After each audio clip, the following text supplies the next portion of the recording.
अस्सलाम वालेकुम नाजरीन, उर्दू टीवी चैनल में खुश आमदीद। व्यूअर्स, ड्रामा सीरियल गलती की एपिसोड 8 में आप देखेंगे मायरा के मायूं का दिन आ चुका है।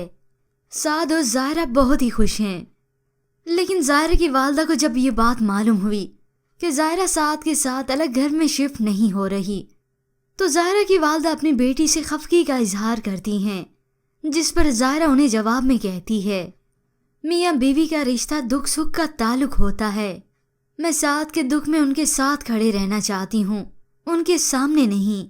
ज़ायरा के चले जाने के बाद उसकी वालदा अपने शोहर से कहती हैं, ऐसा ना हो कि जैतून साद की मोहब्बत में मेरी बेटी की जिंदगी बर्बाद कर दे।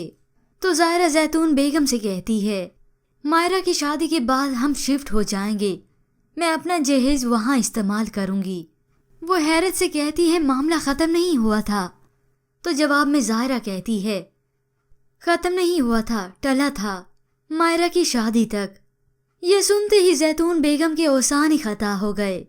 तो उधर मायरा की आखिरकार शादी हो चुकी है, जिसके बाद ज़ायरा साद को उसका वादा याद दिलाती है कि हमने अलग घर में शिफ्ट होना है।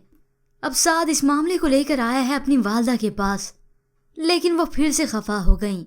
जैतून बेगम अपनी बेटी से कहती हैं, साद तो इस घर से नहीं जाएगा, मगर भाई साहब की बेटी ज़रूर जाएगी।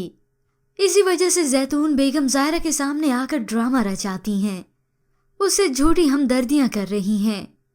व्यूअर्स, आपके ख्याल में क्या जैतून बेगम अपने इस प्लान में कामयाब रहेंगी या फिर सायरा की होगी जीत? इसके मुतालिक हमें अपनी कीमती राय ज़रूर दीजिएगा। मज़ीद ड्रामास प्रोमो के लिए आप देखते रहिए उर्दू टीवी।